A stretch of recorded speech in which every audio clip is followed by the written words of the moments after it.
I know this may sound hard to believe, but we may have time traveled back to the late 1970s. The signs are everywhere, and if we don't take action soon, we could be in a world of pain. Hey everyone, my name is Leanne, and I am an executive burnout life coach. What I also am is someone who can spot stress. I did a short a couple of weeks ago, and this is where the video idea came from. I know it may sound hard to believe, but it looks like we've time traveled back to the late 1970s. Now, I don't remember this time. I was really young at the time, but the economics are proving to be pretty similar. In this video, I'm going to talk to you about inflation, hyperinflation, credit card rates, and really what to do in order to make sure that you are not in a world of pain. So stay tuned, because at the end of this video, I'm going to suggest some ways that you can probably beat this inflation bubble and actually come out on the good end. Let's get started. First, I want to say I am not a financial advisor, and I am not an economist. I am an MBA. What that means is I spent a lot of time in classes talking about economics, and I've lived through some great times, and apparently I've lived through some really poor times. But I want you to understand this information is information only. Do your research. Please take a moment and go and use resources like the internet, like your local library, to really look up this information and understand it for yourself. Now would be a genius time for you to hit the like and subscribe button if you would like additional burnout coaching from me. For over the last 20 years, I've been helping people get what they want, to beat that burnout, to dissolve it right away. Now, with my Grit and Grace program, I work with burnt out service providers every day, from doctors and nurses and nurse practitioners to that engineer out on the production floor.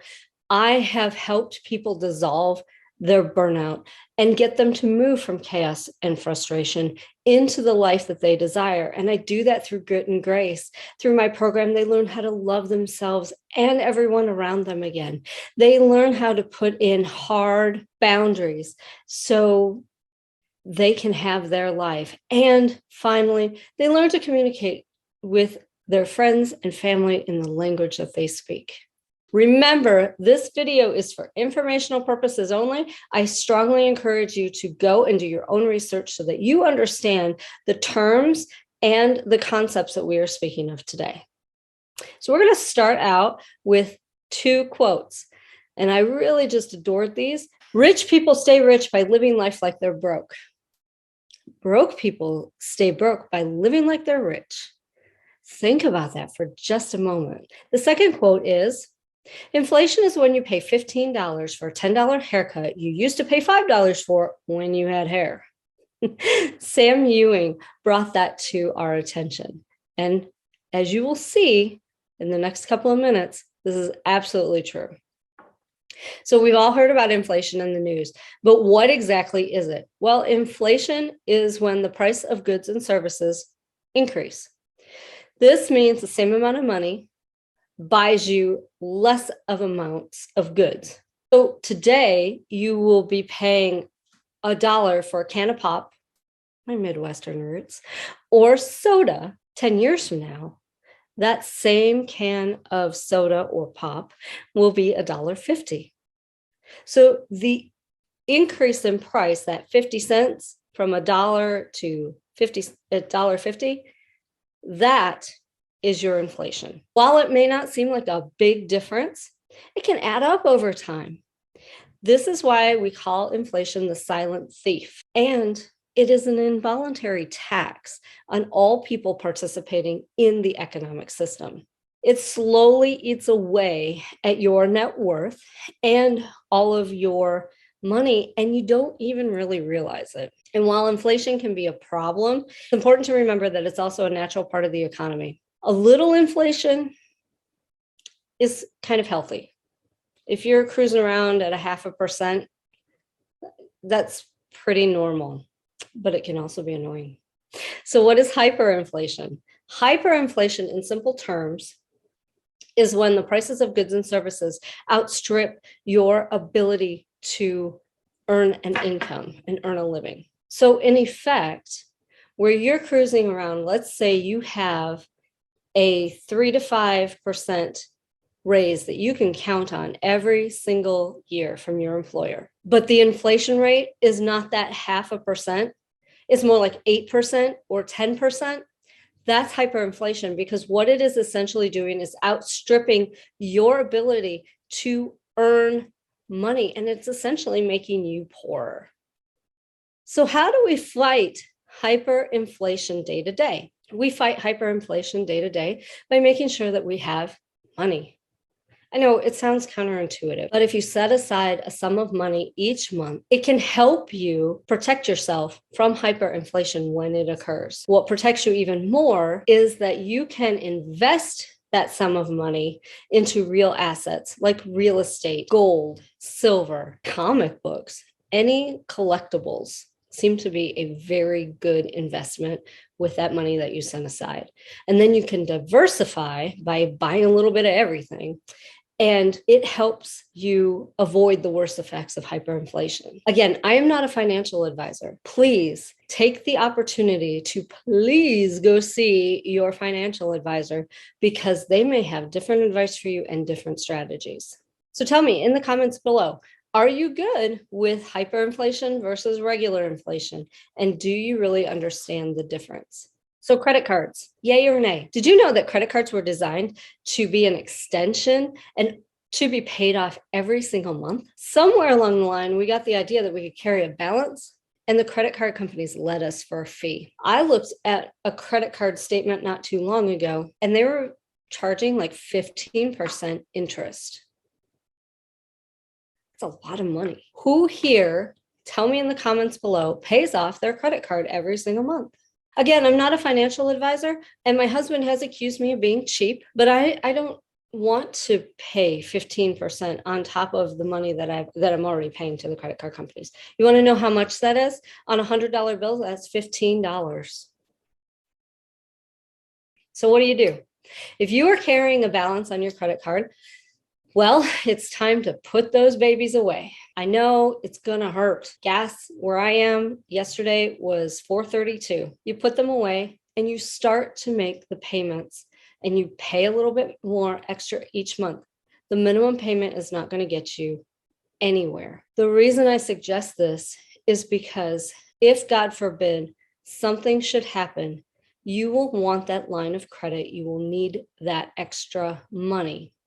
So rather than going out and buying the latest fashions, it's time to start thinking about the future, at least for the moment, and how you might be able to pay for gas should you need to. I get it. As the cost of living rises, more people are turning to credit cards to make ends meet.